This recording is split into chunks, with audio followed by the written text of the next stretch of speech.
Everybody please stand for the Pledge of Allegiance.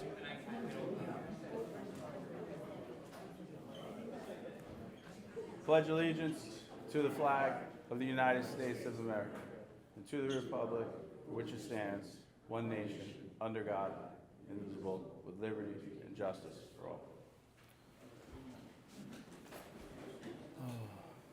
So good evening, everyone. I want to thank everybody for coming out tonight. My name is Captain Anthony Rodriguez. I'm the officer in charge of the police department. And again, I want to appreciate each of you taking the time to come out because this is an important conversation for our entire community. As we all know, e-bikes have become a much more common around town, especially with our younger riders. And with that comes new safety concerns, new questions, and a need for everyone to understand the laws and responsibilities that go along with them. Tonight is really about education and prevention. We want people to enjoy these bikes, but we want them to use them safely and responsibly.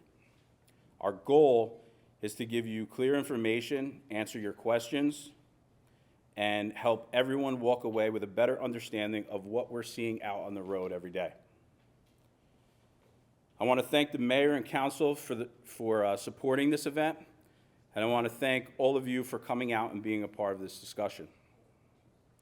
You'll be hearing from each of our lieutenants tonight, Lieutenant Michael Kopacki, Lieutenant Stephen Cafati, and Lieutenant Joseph Rufo, who will cover the laws, common violations we're seeing, and overall safety guidance for riders and families.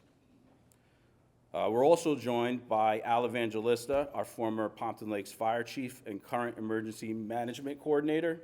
Al will be focusing on e-bike battery issues, specifically the safety concerns with charging, storage, and the fire hazards these batteries can pose when they're damaged or used incorrectly. With that, we'll begin the presentation. Lieutenant Mike Kopacki.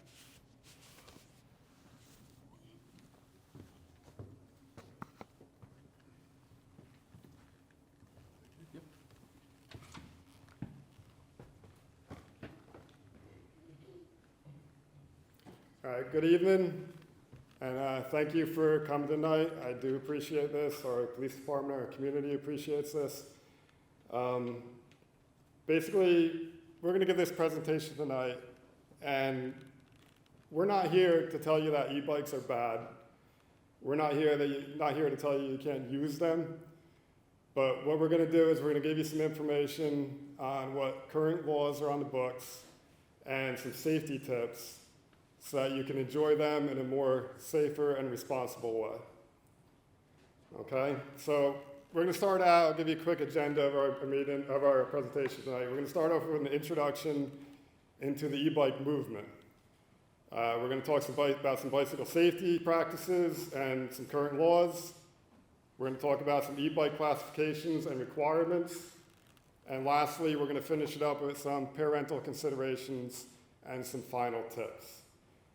Before I get into the presentation, I'd just like to say we are going to field questions, but if everybody could just hold those questions till the end, we'll address them all at the end of the presentation. All right, so a 2023 study by the National Institute of Health showed that the age group most commonly affected is the ages of 10 to 13 years old. It accounts for more than 44% of all e-bike injuries. And across the country, e-bike injuries have surged 293% from 2019 to 2022. And in 2024 alone, 1.7 million e-bikes were sold in the US. The study also found that compared to riders on regular pedal bicycles, that children on e-bikes used helmets less and had a higher rate of hospitalization. And this is a major concern, especially with the helmets. We're going to get into some statistics with that and some laws regarding that you might not be aware of. And also, I'd like to comment on the 2023 study. You might be asking, well, why are we talking about a 2023 study? Why are we talking about numbers from 2019 to 2022? And the reason for that is there just isn't that much research on this. This research is going to be coming, I'm pretty confident on that. This e-bike movement kind of just hit us all of a sudden, almost overnight. You saw them everywhere, both nationally and locally. So once a new study is done, I'm actually pretty confident as well these numbers are probably going to rise, which is a major concern. All right, so this incident, this e-bike movement, it's not just a national concern, it's hitting us more local. It's a local concern. And some recent incidents just here in New Jersey, July 2025, a 14-year-old was tragically killed in Summers Point while riding an e-bike which collided with a car. In August of 2025, a 13-year-old on an e-bike in Westfield needed to be treated for a serious head injury after a collision with a vehicle. And on September 24, 2025, a 13-year-old was struck and killed by a landscaping truck while riding his e-bike in the Scotch Plains. And reports indicate that this boy was not wearing a helmet. So as you can see, in all these incidents, nobody was wearing a helmet. And these helmets are there for a reason, and they could have prevented these tragic incidents. Studies have shown that bike helmets reduce the risk of head injury by 50 to 70%, and fatal head injuries by 65 to 88%. And that number obviously is very high. They're there for a reason. They have to be strapped. You can't just be wearing them. It does no good if you just have them on your head, because upon impact, those things are going to come flying off. To get into the helmet laws for our state of New Jersey, and this, you can see in parentheses Title 39. For those of you who aren't familiar with that, that's the New Jersey Motor Vehicle Traffic Offense Code. That governs all our traffic offenses relating to bicycles, pedestrians, vehicles. Everything in Title 39 is what we are out there enforcing as law enforcement officers. And this is the helmet law in itself. In New Jersey, anyone under 17 years of age that rides a bicycle or is a passenger on a bicycle, and this one, or is towed as a passenger by a bicycle, thankfully we don't see that in Pompton Lakes at all, must wear a safety helmet. And all helmets, like I said, must be properly fastened and fitted. They're not doing you any good. If they are not, they're going to come right off. And this is an important part of the law, which as parents, you might not even be aware of, but initial violators of the helmet law will receive warnings. And as you can see, it says for minors, the parent or the legal guardian may be fined a maximum of $25 for the first offense and a maximum of $100 for any subsequent offense if a lack of parental supervision contributed to the offense. So as parents, if you're sending your kids out there, there is some liability on your end. As far as the law goes, you can actually be fined and receive a summons for it. To continue with some of the Title 39 laws with the bicycles, as you can see, a bicycle, they got the definition, any two-wheeled vehicle. The seat height, 25 inches or greater when it's in its lowest adjustable position. And then there's also some requirements as far as lights go, brakes, audible devices. With respect to lights, when they're used at nighttime, you have to be able to see it from 500 feet to the front or 500 feet to the rear. And in addition to the red lamp, they say a red reflector may be mounted on the rear as well.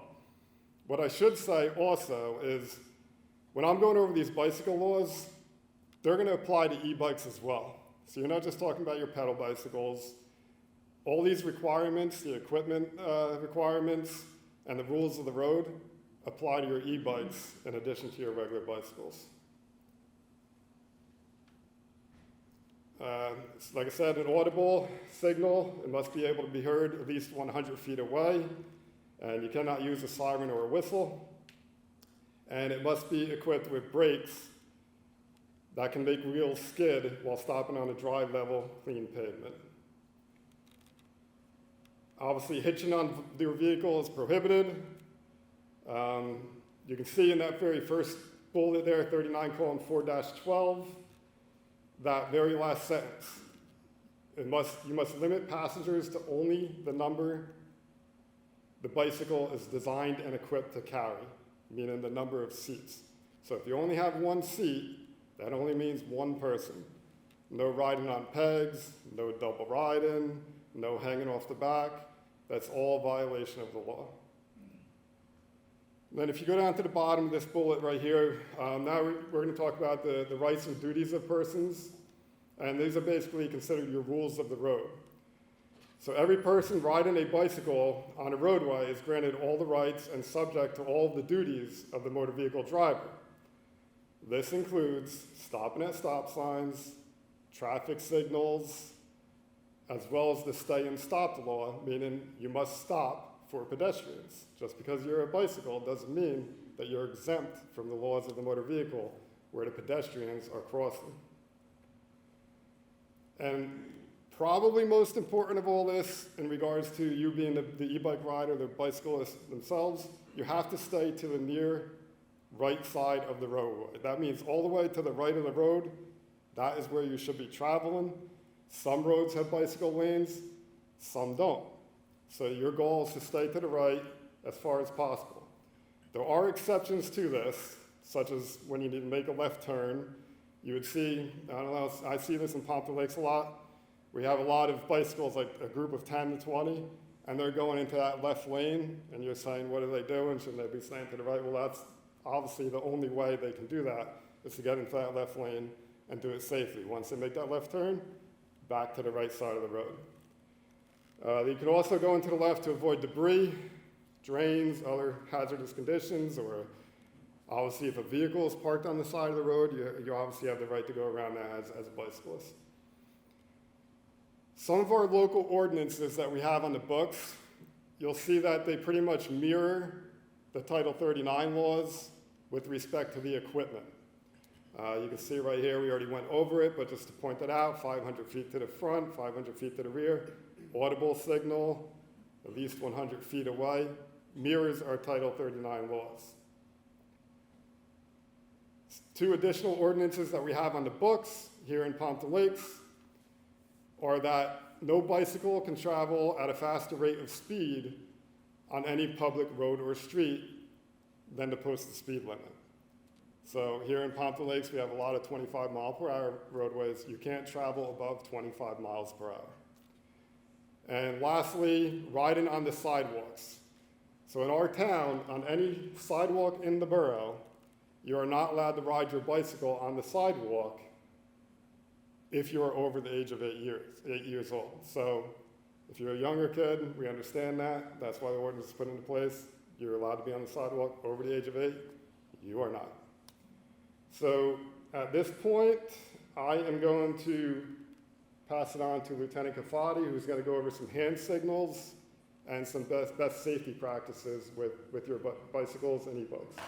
Lieutenant Kafati. All right, good evening, everyone. Ditto from Lieutenant Klepacki. Thank you for coming out. It's very important to us. You know, we don't want to see any of these serious incidents that he mentioned happening in our town, right? We're trying to get ahead of it. Before I jump into my block, I just wanted to let you guys know, though, from what I've personally seen on the road, is I think most people don't understand, and Lieutenant Klepacki hit on it, is that the drivers of bicycles, e-bicycles, motorcycles, mopeds, all that, they have to follow the rules, the normal rules of the road. And I think, for me, that's the biggest thing that I see is that no one's following, especially on the e-bikes and bicycles. They're driving on the wrong side, right? They're doing wheelies in the road. So our officers are trying their best to enforce those, but it is a little difficult when we're in patrol cars and they're shooting across the sidewalk. By the time you turn around and try to find them, they're gone. I mean, we try our best. But those are the challenges that we are going to be working on, to facing. And I also wanted to say, too, we've done an extensive research on these laws, especially Lieutenant Klepacki. I got to give it to him. He really dug into a lot of these things. And they're confusing. The laws need to change, and I definitely think you're going to be seeing that in the coming years. But in the meantime, we don't have to reinvent the wheel. we can use Title 39 laws and local ordinances, like Lieutenant Klepacki said, and use what we have, for now until those laws are changed, and they're still applicable. So, with that being said, I'll continue to my block. So, some of these are just best practices for hand signals. So, obviously, some of these are pretty self-explanatory. I don't have to go through each one. Slow down, stop, left turn, give way. The one, right turn, I thought was interesting because usually the bicyclist is going to be on the right-hand side. So if your hand's up like that, right, this would be in the left hand. I know we're opposite here, but your left hand, it means the right turn because they should be on the right-hand side of the road, okay? Or I guess you could also do it that way as well. But if you're driving on the right-hand side of the road, I would say it's more applicable for that. And then road hazard, pointed out. You could do a little circle thing here. I don't know if they're going to understand that, but you could try and point it out. But again, we know a lot of people aren't following these things, but that's where our education is going to come in. We're going to pass this on to the schools as well, and hopefully we can all be safer riders. And this goes for the vehicles observing the bicyclists, and also if you're riding in groups of other bicyclists. So obviously here too, common sense, cell phones, I think, unfortunately, we would love to get ahead of this as much as we can, right? But we respond to the incidents afterwards sometimes. And if there's a witness that said, hey, the bicyclist was driving with a cell phone and not paying attention and all that, it's going to be in the police report, right? So, because maybe the driver of the vehicle didn't do anything wrong when the accident happened. But I think everyone jumps to say, oh, the driver's wrong of the vehicle right away. But a lot of times it could be the bicyclist. So, no cell phones. You could technically, legally drive two abreast, but the safest way is single file, all right? So that's what we always recommend. Like I said, you're always going to ride with traffic. That's one of the biggest issues that I see is they're riding on the wrong side of the road. And there's obviously been studies and things of that nature over the years that show, seen and be seen and things like that, that a bicycle is still considered a vehicle. Right? So it should be driven just like motor vehicle laws on the right-hand side. Obviously not the best practice here, right? And Lieutenant Klepacki hit on that as well. There's a specific law for that. The rider can technically be summoned and also the passengers as well. All right? I think we can all say that at some point in time, I don't know about you, but I've seen children on e-bikes. I might not have all those riders, but I've definitely seen them with two riders riding down the roadway. It's very dangerous. And that also goes for like your simple pegs. Like when I was growing up, there were no e-bikes here. All right, it was all your muscle here. All right, I'm aging myself a little bit, but pegs were big when I was growing up. But even for that, it's not safe, and it's technically against the law as well, because it has to be, like Lieutenant Klepacki mentioned, if there's one seat, one rider. That's all you got, per the law. So, what is an electric bicycle? An electric bicycle is a bicycle with an electric motor, battery, and controller that can offer the rider power assistance through pedal assist, or through a throttle mounted on the handlebars. It will allow its riders to go faster, farther, and tackle hills with ease. New Jersey recognizes 3 e-bike classes, 1, 2, and 3. I'll leave that up for one more second just so you can kind of see what they look like. So for a Class 1 e-bike, low-speed electric bicycle, it's a bicycle that is equipped with a motor that provides assistance only when the rider is pedaling and ceases to provide assistance when the bicycle reaches the speed of 20 miles per hour. Class 1 e-bikes do not have a throttle.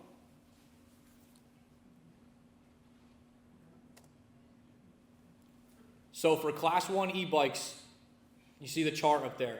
I just wanted to point out probably the most important things in these chart is that there's no minimum age to ride them. All right, a helmet is required up to 17 years old, all right, and no license, no registration, and insurance. They're pretty much equivalent to your normal bicycles, okay? They can be driven on the streets and things of that nature, but again, you have to follow motor vehicle law.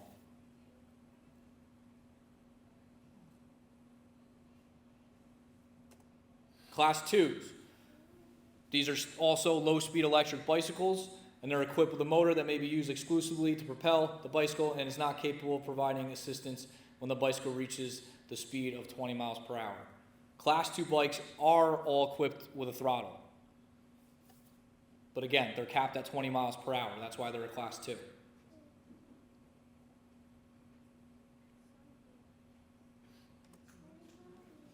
Class 2s and Class 1 bicycles, same thing. They're pretty much can be driven in the same areas. They're equivalent laws as a regular bicycle, more or less. So same thing with helmets. You got to wear them up to 17 years old, right? No license, no registration, insurance required for a Class 2.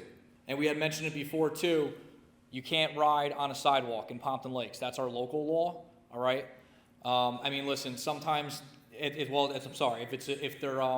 can't ride them if they're 8 years old or older on the sidewalk. So if they're 7, 6, and under 8 years old, then you can ride them on the sidewalk. Now, we try our best to be a little lenient with that. Sometimes I get it. Like Wanacue Avenue is a really busy road.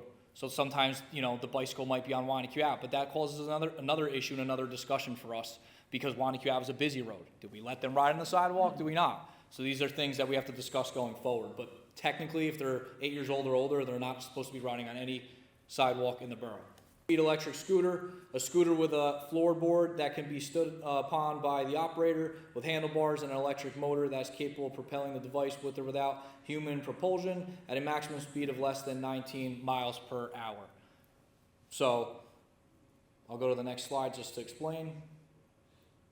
Those are treated the same way. Okay, you don't need a license, registration, insurance, helmet laws apply, everything is the same. But still, people don't realize this also with scooters, they also need to follow all the same motor vehicle laws. They need to be on the right-hand side of the road and everything that we explained, stopping at stoplights, stopping at stop signs, all right, things of that nature. All right, so now under this statute and this law, on or after January 1st, 19, the manufacturers of e-bikes are required to affix the label on it, which shows which class each e-bike is, and the label contains, the classification number, the top assisted speed, and the motor wattage of the low-speed electric bicycle, and shall be printed in the font at least 9 points. So the proper ones that are being sold out there are supposed to all have this label. And then based on that label and its information on there, it will determine whether it's a Class 1, Class 2, or Class 3 bicycle. And pretty much the following information pretty much that just explains that no one is allowed to tamper with any of the e-bikes. So if someone buys, I'll just give an example. If someone buys a Class 1 e-bike, right, and they tamper with the motor, and now that e-bike can do 50 miles per hour, all right, at that point, based on the specs of it, we would have to kind of look at it. It would at the very least be considered a Class 3 or maybe even like a motorcycle or a moped, which then Lieutenant Rufo is going to take over in a minute. For those, you're required to have a license, registration, and insurance to ride. All right? So with that, Lieutenant Rufo, I will turn it over to you. I would just like to thank everybody for coming to this very important seminar that we had today. It hits home with me personally because my one son has an e-bike. So we are very, it's very important for us to make sure that kids are educated, parents are educated, the awareness is spread because these bikes are so new to everybody. And even for us as police officers, it's brand new. And there's some things that, we had to get clarification on. So we appreciate everybody showing up today and spreading the word. And like my colleague said, this is very important for everybody, and especially for our town. I'm gonna get into Title 39. It's the definition of motorized bicycles. So like my colleague, Lieutenant Cafati said, Class 1 and Class 2 bicycles are low speed. What I'm gonna talk about here is Class 3. They're motorized. By the state, they're considered motorized bicycles. You can look at it as being like a moped. the state groups them, Class 3 motorized mopeds, in the same category. The definition means a pedal bicycle having a helper motor characterized in that either the maximum piston displacement is less than 50 cc's, or said motor is rated at no more than 1.5 brake horsepower, or is powered by an electric drive motor, and said bicycle is capable of a maximum speed of no more than 25 miles per hour on a flat surface, or a pedal bicycle having an electric motor that is capable of propelling the bicycle in excess of 20 miles per hour with a maximum motor power speed of no more than 28 miles per hour on a flat surface. This shall not include low-speed electric bicycle or low-speed electric scooter. What that means, breaking it down, if it's cc's, 50 cc's, that's gas-powered. That's a moped. Has to have pedals, and it has to be under 50 cc's. And that also includes a electric drive motor. Can't go more than 25 miles per hour. If it's an electric motor and it can go above 20 miles per hour, that's a Class 3 e-bike. It can't go more than 28 miles per hour. Hopefully that kind of clarifies it for everybody. The definition, according to the Motor Vehicle Commission in the state of New Jersey, the characteristics for a Class 3 e-bike, like I said, it has to have pedals. It has to be pedal assisted, and the throttle use is prohibited. With the motor assistance, it stops, it cuts off at 28 miles per hour. So it cannot go any faster than that. The motor, the power, is capped at 750 watts. It's also equipped with a speedometer, and the riders have to be at least 15 years of age. Just like with the other bikes, the Class 1 and Class 2, if you're under 17. This one, with Class 3, the motorized bikes, you have to wear a helmet at all times. Doesn't matter what the age is. You're required a license, a registration, and insurance for these Class 3 bicycles. And they're often restricted on bike paths and multi-use trails because they go faster than regular bicycles, e-bikes. If I can just direct your attention to the middle section for the Class 3 e-bikes, for the requirements, like I said, the minimum age is 15. Helmet is required for all ages. You need a license, and it has to be registered. If you're 15, you need a moped license, 15, 16. If you're 17 and older and you have a driver's license, then you don't need a moped license. You're covered by having a driver's license with that. It could be either gas or electric, like I said, Class 3 or moped. Most mopeds, I believe, are gas powered. It has to have pedals, and the throttle is optional. And the max speed is 28 miles per hour. How to register, because you need to have it registered and insured according to the law. If the bicycle doesn't have pedals and it's less than 50 cc's, it cannot be registered as a moped. It has to be registered as a motorcycle. Doesn't matter what the engine size is. Any more information, you can look it up on the Motor Vehicle Commission. With the registration, your title, it has to be a title or a bill of sale with motor vehicle to get it registered. So you need to have the name of the seller, the name of the buyer, and the date of the sale. Make, model, year, VIN number, and the purchase price. Now there's an advertisement here that was on the internet, and you have to pay attention to the fine print. If you're a parent, you're looking for your child, for an e-bike, or for yourself, if you look right here at this advertisement on the internet, it says electric bike for adults, 1,200 watts. It says 28 miles per hour max speed, If you look at that, to me, and also with the price of it, $299, like I said, I do own a Class 2 e-bike for my son. There's no way it was anywhere near that price right there. I would definitely be highly suspicious of this advertisement. With it being 1,200 watts, it's already illegal. It's more powerful, and it's supposed to be a Class 3 bike. You have to look at the fine print.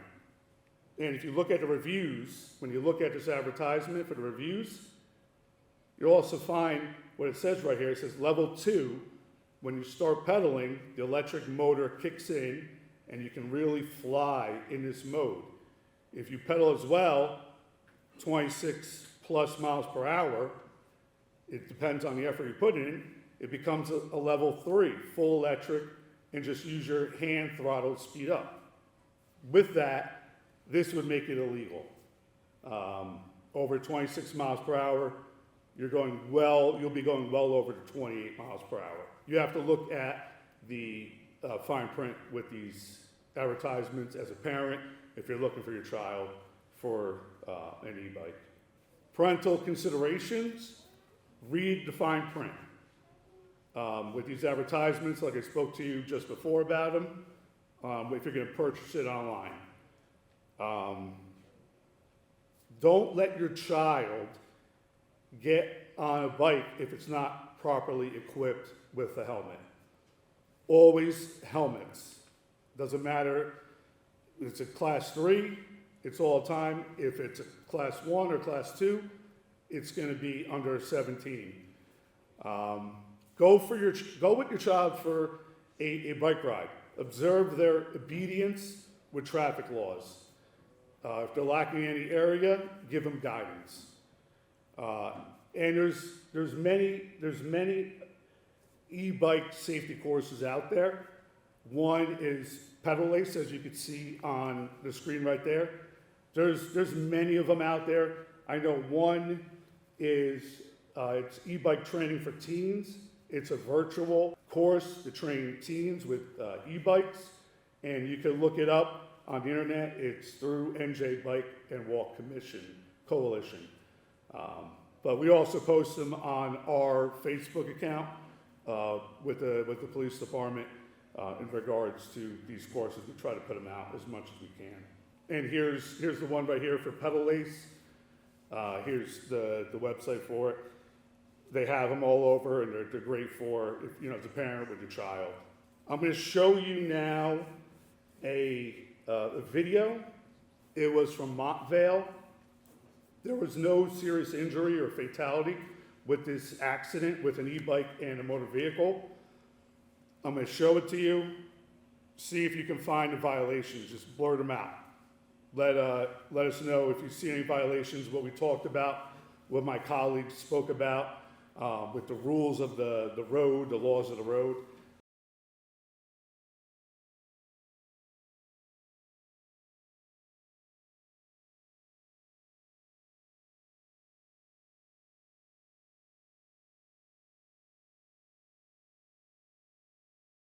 Can anybody just shout it out? Any violations you saw? Go ahead. One, the biker was going too fast, and two, the car really should have pulled out. Okay. Anything else, guys? Riding in the middle of the road. Correct. Anything else? Yeah, no helmet. Yeah, all good answers, guys. Yep, he was not on the right side of the road. Like the law, you're supposed to, you got to abide by the same laws that motor vehicles do. He wasn't on the right side of the road. He was speeding. He wasn't wearing a helmet. So you could see right there, he was in the wrong with that. And with these e-bikes, he was just going way too fast. So it had to be modified or something. That was way faster than even the fastest it can go at 28 miles per hour. And also a thing to consider with e-bikes is they're very quiet. You won't hear them coming up. So as a motorist, you have to be so defensive and looking out for any of these motor vehicles that are on the road. At this time right now, we're gonna hold off with any questions, and I am going to kick it over. So we got a lot of information, right? They did a good job pulling everything together, a lot of statutes, a lot of information. But what does that mean for Pompton Lakes and for your kids, right? So listen, for the mission of our police department, obviously we're here to educate you, educate your kids. What we want from the community and from kids, I have kids that live here, as you heard, some of my officers have kids that use these bikes. We want them to ride, we want them to have a good time, but we want to make sure that they ride these scooters and e-bikes responsibly, right? We want them to make the best choices. We want the parents to be informed so that they can make the best choices. You know, Christmas is coming up. I know a lot of kids are asking for these things. We want you to get the right bikes that you feel is right for your children, and we want you to ride them responsibly and safely. Again, we want that so that your kids are safe, but we also want to protect the motorists that are on the road that are driving in vehicles. Al Evangelista. He's going to discuss, like I said, the batteries that are in these e-bikes. Thank you, Cap. Good evening, ladies and gentlemen. I'm privileged to be here to speak on the subject of lithium-ion batteries. Okay, the devices, the bikes themselves present obviously motor vehicle issues and safety issues, but the battery is an even bigger problem. Every time anybody presents, they do a little bit of research, which I did for this, okay? I researched FDNY, Fire Department in New York, with the increase in lithium batteries when these things came to be, for everything, not just for e-bikes, but everything. And I did present a handout tonight. I hope you have it in front of you, because I'm going to use that as a guide. I don't want to read to you, but on the other hand, I don't want to miss anything either that's of very importance to you. So, first of all, what is lithium? Anybody? Lithium? All right, it's a whitish metal that comes from the earth, obviously, and it has the properties of storing energy, storing ions. That's the term lithium ion. The thing that makes the lithium so great is it can hold so much energy, so much more energy than the alkaline batteries that we deal with and have dealt with for years. The other thing I learned about the lithium battery is that unlike an alkaline battery, let's take your flashlight, for example. If you left the flashlight on and just left it on and watched it, over a period of time it would get dimmer and dimmer and dimmer and dimmer until it finally went out. Lithium batteries don't do that. They hold the charge right to the end of its cycle, and then it quits. So it makes it an excellent battery for a vehicle, because you don't want to be out somewhere and run out of gas, so to speak, okay? So the lithium battery holds that energy, and depending on the size of the battery and everything else, it stores a tremendous amount of energy. The other thing I did, I stopped at the e-bike store in town here today, and I found out that most of those batteries on those e-bikes last about an hour. And I also learned another term by researching FDNY, and that's the word deliveristas. Anybody know what that Spanish word means, deliveristas? These are the people you see in New York City delivering food and vegetables on bicycles, on the e-bikes, I should say. Okay, and of course, after an hour, they're going to run out of energy, so they have to replenish. So they're going to have a number of batteries on hand that they can swap out to continue their rounds through the course of the day. The storage of those batteries, if done improperly, presents a major fire hazard. So this is why New York City realized the major problem and did exactly what these gentlemen said tonight. It's education. It's all about education, right? Teaching people the right way and the wrong way to do something. Now we know that after a while we get lazy and we get very, very lackadaisical when it comes to safety. And that's when the problems start to present. So if you look here on this chart, lithium-ion batteries include smartphones, laptops, e-scooters, e-bikes, e-cigarettes, smoke alarms. Our new smoke alarms are all lithium battery, 10 years. 10-year battery cycle now on the new smoke alarms. Where before you had to change your battery every year, we told you check your battery, replace your battery yearly. Now these lithium batteries and smoke alarms will last 10 years. That's incredible. All right, they're in toys, they're in cars. As we know, they've been in cars for a long time, and we're going to get to that in a minute and talk about that. Here's the major catchphrase: if not used correctly, or if it's damaged, okay, they present a major fire hazard, or they could explode. You should be aware of that. So when you do buy those e-bikes for your son or daughter, make sure that they know that the batteries have to be handled appropriately and safely and carefully. And there's other things that they need to know here that's on this sheet as well. So what's the problem? They store a large amount of energy, I already said that, in a very small amount of space. Not a very big battery, but it packs a wallop. Much better than an alkaline battery. That's why they're becoming in the forefront. Sometimes these batteries are not used the right way. Do we ever, especially kids, do we ever not use things the right way? Absolutely, all the time. You see people cut corners, and when they cut corners, what happens? Somebody gets hurt. You know, it's like that dull knife that somebody cuts their hand off with. Dull knives provide, you know, some serious cuts. So it doesn't always have to be the way it's supposed to be. So know that. If they're not used the right way, if they're not stored properly, not designed for specific use, you're using a battery that's designed for one particular product and using it elsewhere, could be a major problem. Like any product, a small number of these can be defective from the factory, from the manufacturer. So they can overheat, they can catch fire, or explode. And I can give you some examples. We had a motor vehicle accident, I want to say about 5-6 years ago now. The wrecker came, they took the car, they towed it away. And a couple hours later, Riverdale Fire Department got called out for a car fire in the storage yard where this car was towed to. What had happened was the batteries are underneath in the floor pan of your car, underneath your feet and your seating area. If those batteries get damaged in a car, they're going to overheat and create a condition called thermal runaway. That thermal runaway, once it starts, just keeps getting bigger and bigger and bigger, which is what happened to this car. And eventually it lit up into flame and it turned into a car fire. The chief of our first aid squad right now works for Volvo. Volvo has maintenance facilities where they've built pools right outside the maintenance facility. So if the electric car catches fire in the workspace, they just push it out the door into this pool and completely submerge the car. There's no putting out a lithium battery. It's going to burn until it burns all of its substance away, the lithium. Okay, we're not going to put it out. Fire department's going to go there. They're going to throw water on it. All it's going to do is attempt to cool it, and more importantly, cool the batteries around it that are not yet involved. That's the key.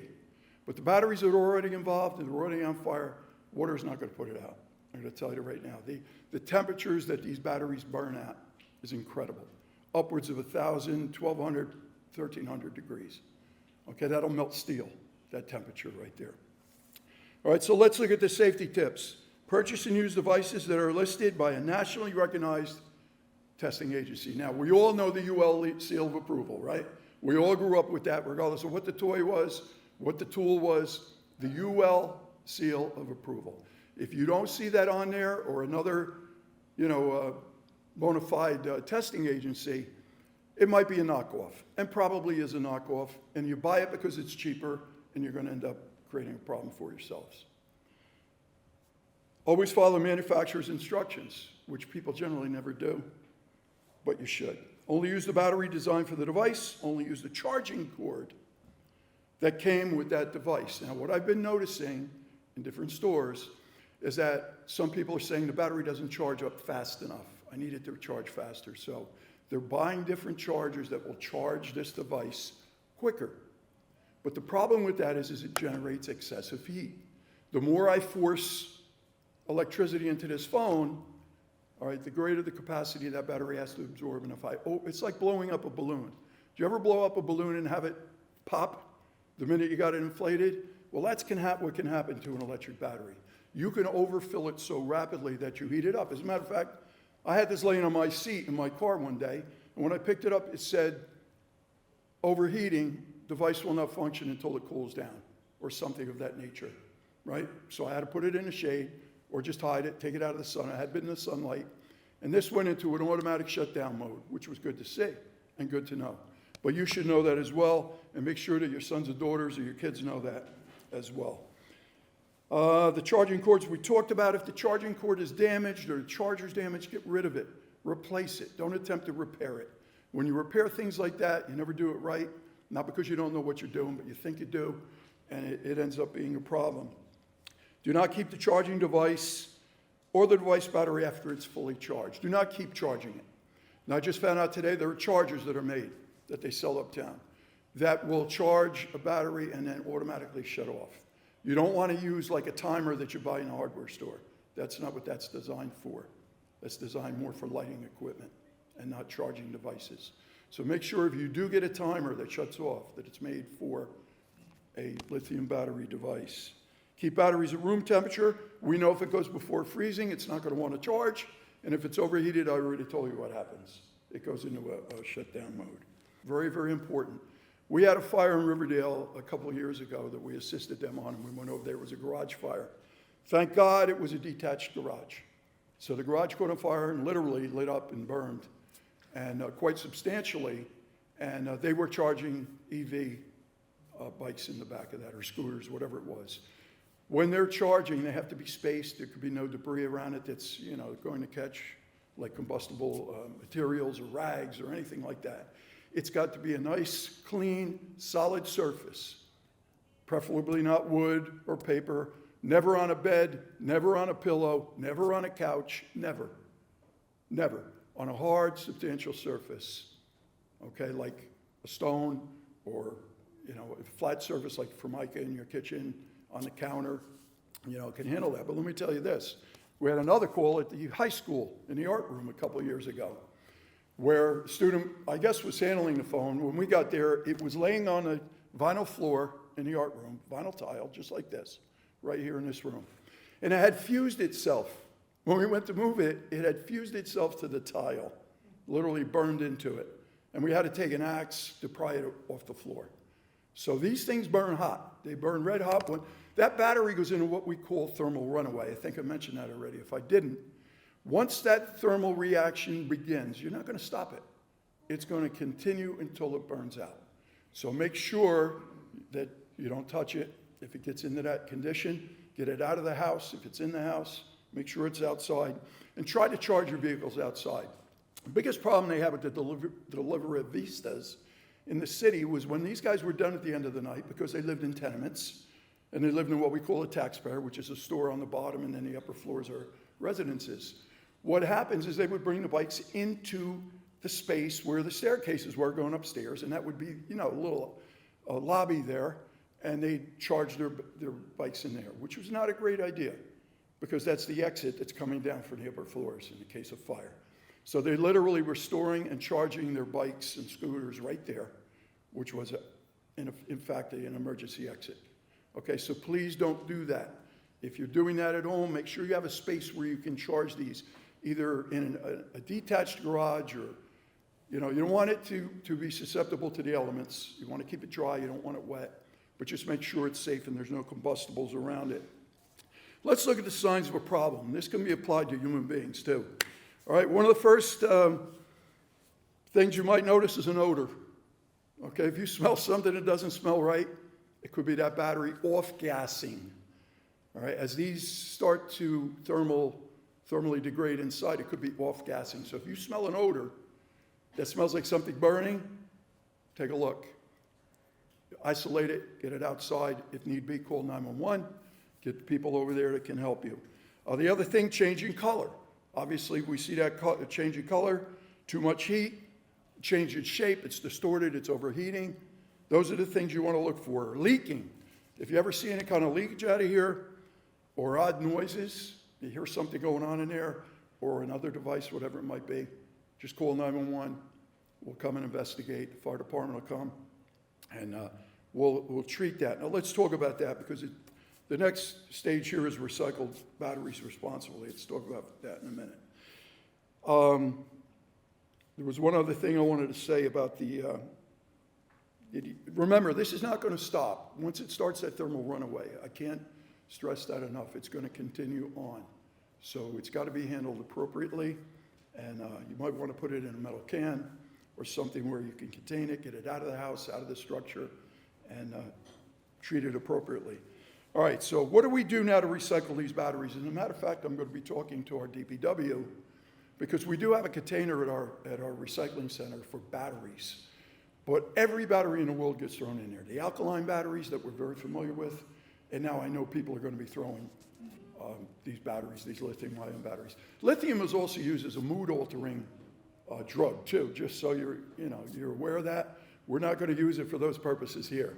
Okay, we're talking about the storage of electrical energy. But that's what lithium is also used for. So it's a very, very important mineral. But I will tell you this. Any chemical, and I've taught hazardous materials courses for years, any chemical that ends in IUM is dangerous. Whether it be magnesium, we add water to magnesium, we increase the fire. Okay? Magnesium engines were in VWs, they're on cars. The term mag wheels came from magnesium because the aluminum wheel was too soft, so they added magnesium to harden it. So when you go around a curve, it doesn't bend. So IUM, sodium, add water to sodium, you have a violent explosion. So IUM signals to be careful. Signals it's dangerous chemical, but anything in our life is dangerous, less dangerous if it's used properly. So I'm not trying to scare anybody. These e-bike things are going to be, and they already are the thing to have and to use, but they got to be used responsibly. That's the bottom line. So don't throw lithium-ion batteries in trash or regular recycling bins. So on a recycling day here in the borough, don't put them out on the curb. Take them to the recycling center at this point, and I will discuss with them getting a separate barrel just for lithium-ion batteries so we can keep them separate from the other batteries so we don't get cross-contamination and a bigger problem. Because once this fire starts, we're not putting it out with water. Fire department we bought a blanket that we can use to throw over the lithium battery fires. But here's the problem now that they're finding out. Again, through exploration, departments are using this technique. And what's happening now when we throw the fire blanket over this battery that's burning, it traps the explosive gases underneath.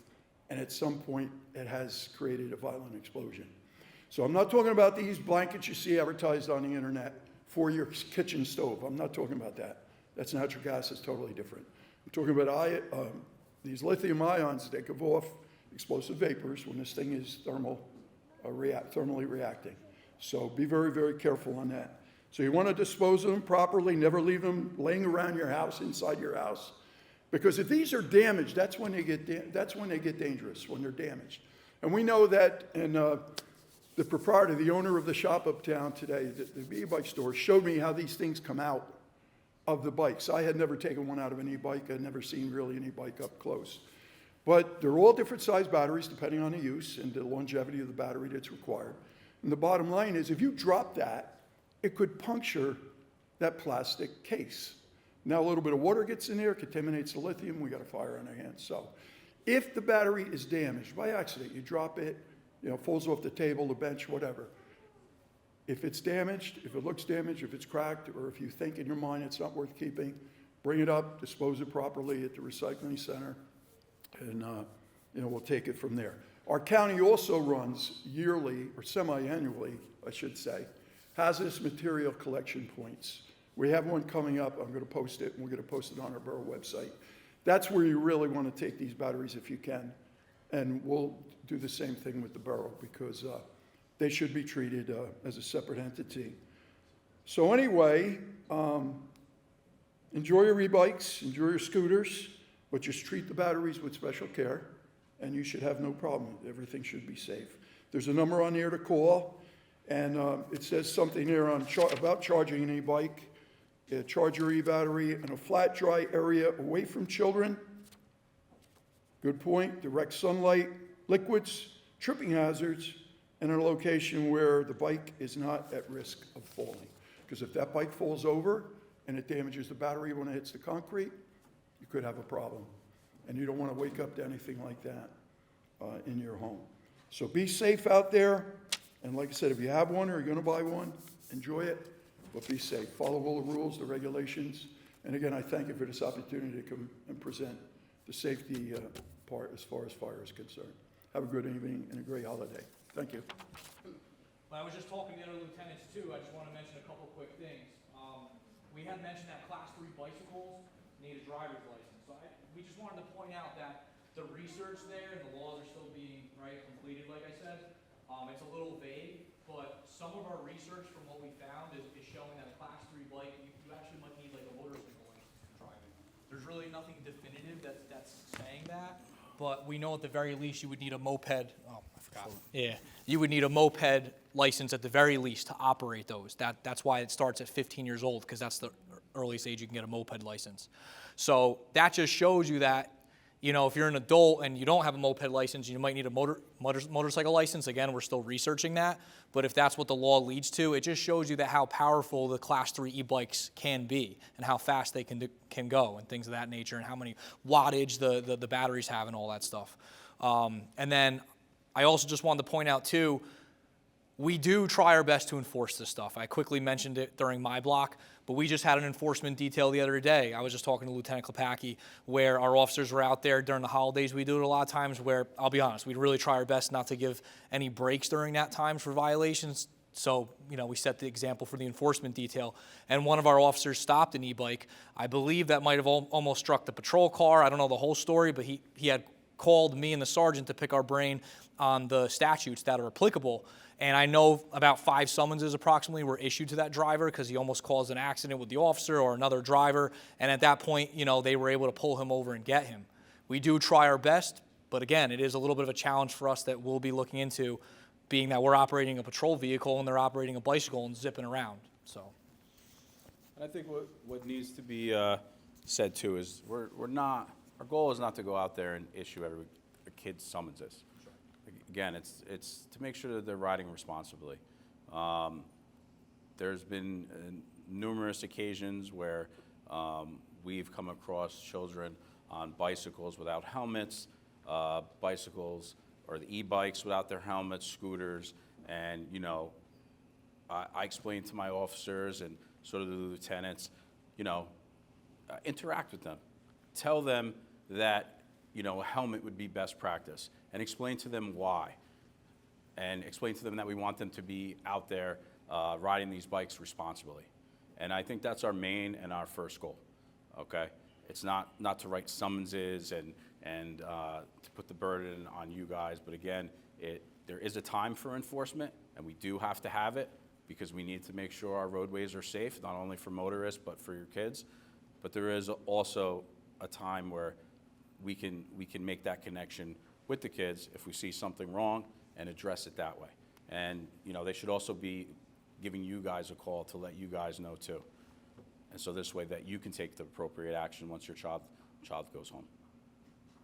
I don't know if you have anything to say, Mike? No, I just want to thank you all for coming out tonight, and I want to thank you all for helping us make our roads safer. We're making that commitment, and I hope you guys do that on your end as well. And I just want to thank you. We are going to open it up for questions if there are any questions. Though. Yes. So. Just real quick, just reiterate what my colleagues just said. Thank you for coming. It means a lot to us to get the word out, the awareness, the education. That's the main thing. But also, too, I want to thank the parents. You know, you guys, you know, that just shows right there. So we want to thank all the parents that did come out for this because you guys care. And it starts at home. You know, being the parent, you know, teaching your kids the right way and everything. So I just want to commend the parents that did show up today. Thank you.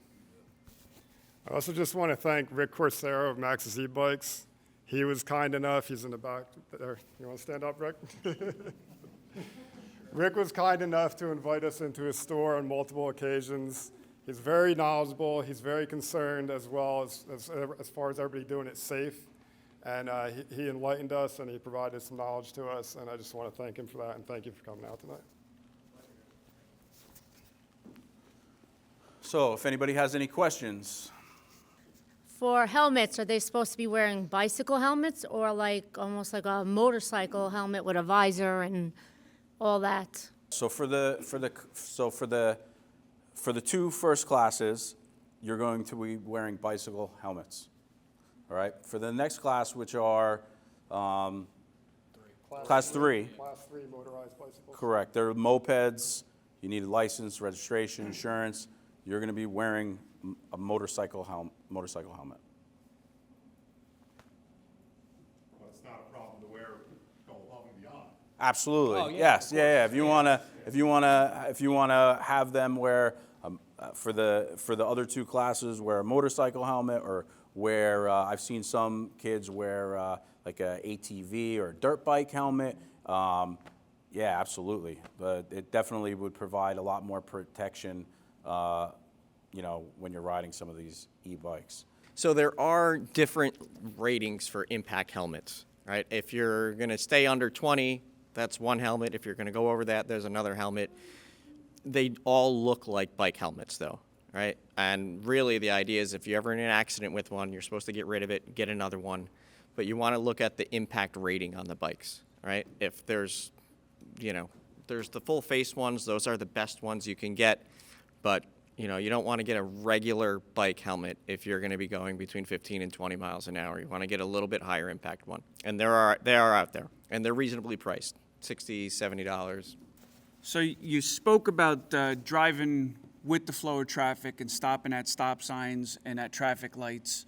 In the video, we would assume that the driver was in the right, pulling out of the parking lot, out of the gas station, and the bicycle came flying down the street and hit him.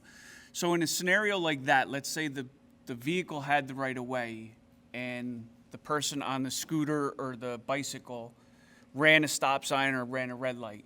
Liability damages, can it fall onto the person driving that bike or scooter? So we would obviously respond to that scene, investigate it, and in that case that we use as an example, it'd be a motor vehicle accident, right? Because I don't know what class that bicycle was, but let's just say it was a class 1 or a class 2. So it's not a motorized bicycle, right? But the vehicle is, right? So it'd go onto a full-blown motor vehicle accident report. We would investigate it. I'm not going to get into all the liability stuff. My understanding is New Jersey's like a no-fault state with the insurance stuff. They do it by percentages, right? But we code that, though.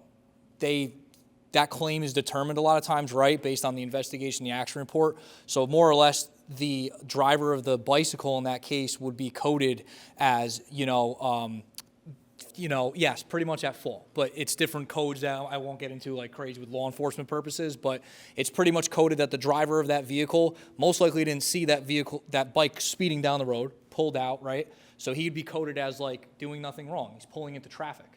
The bicyclist might be coded as, failure to keep right. I just throwing that out there, right? Because he's in the middle of the road. Driver inattention. There's multiple codes that can be used. So yes, there would be liability against the driver of that bicycle at that point that the investigation and the report would show. Does that answer it pretty much? Probably it's a good opportunity, I guess, as you're talking to your officers, also emphasize New Jersey's safe passing law, right? Because a lot of this is on the e-bike drivers. It's also on the motor vehicle drivers, right? They're in a 2,000-pound piece of steel with an airbag.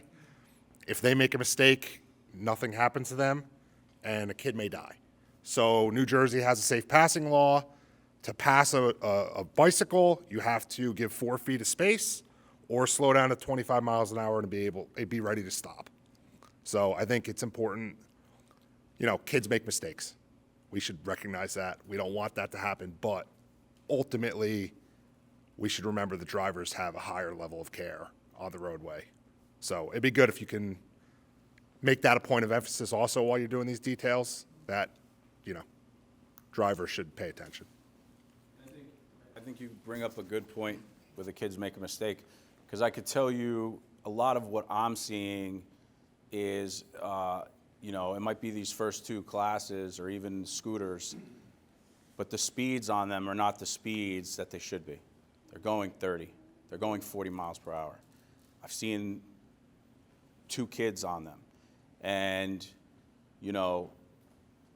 when they get on these bikes and they make the decision to go those speeds, they don't know that the reaction time might be different to make a turn. Or now when they have 2 kids on them, it's not going to turn like it did when there was 1 student on them. And these are the things that are important that we need to educate them, and for you as the parent to also bring that back and educate them as well. I will tell you that we are also in the process, in conjunction with the school district, of developing a class that our SRO, Detective Pete Fort, and some other officers will be putting together. and we're going to get this into the schools. So we look forward to getting that out there, because we believe the more education that we can get out there, the better and safer we can make everybody. So, any more questions?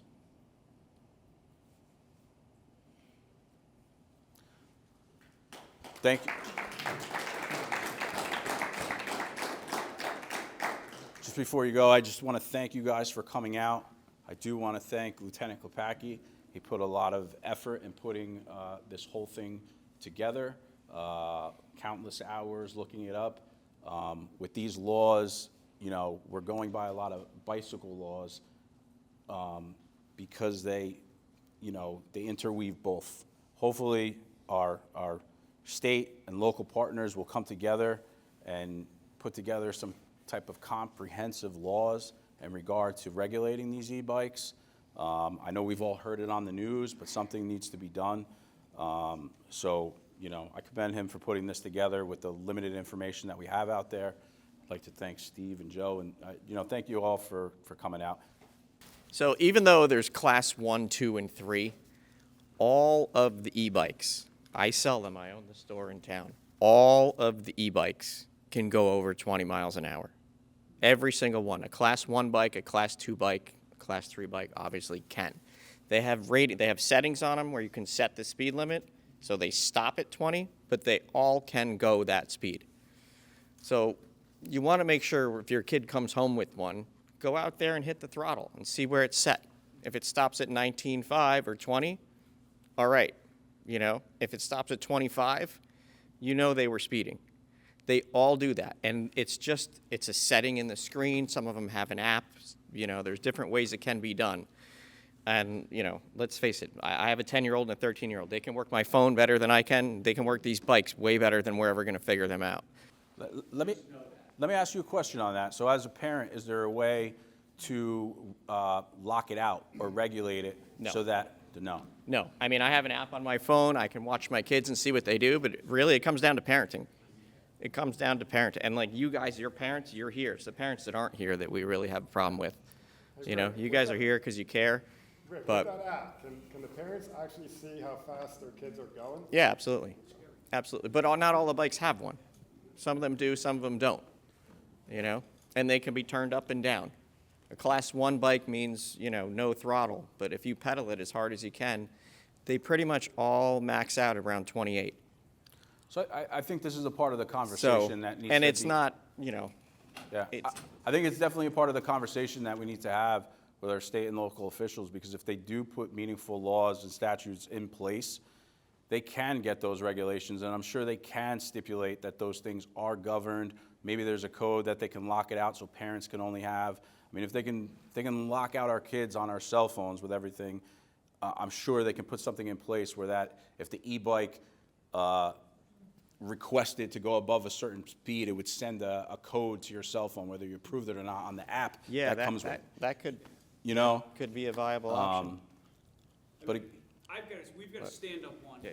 We've got a stand-up scooter, and it's got eco and boost on it, and it goes up, it does 28 miles per hour. I grew up at a time similar to him with, pedal bicycles with pegs. We didn't have electronic things.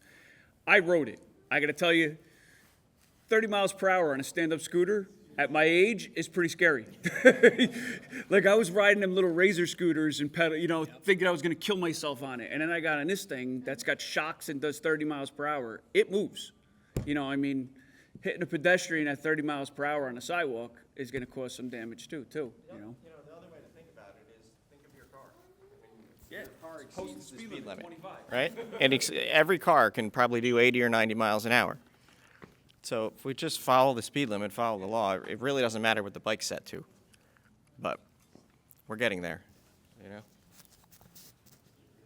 I just wanted to mention, too, this gentleman had just asked if we can enforce that. Lieutenant Klepacki had mentioned it. We have a specific ordinance that we can issue. Again, I know it's educational, right? But in the example that I used with the guy driving erratically like a couple days ago, he was an adult. And the officers, I think, used discretion, and this individual, I'll say, was an adult. and he should have really known better. The kid should know better as well, right? But we're trying to start off with education. But the speeding can be enforced under our local ordinance, like the lieutenant had mentioned, and also under Title 39, because if you read the law, they have to follow all of Chapter 4, which Chapter 4 is pretty much all your moving type violations. They're responsible to follow all those, all right? Good. All right, so if there's no further questions, again, thank you guys all for coming out. Really appreciate it.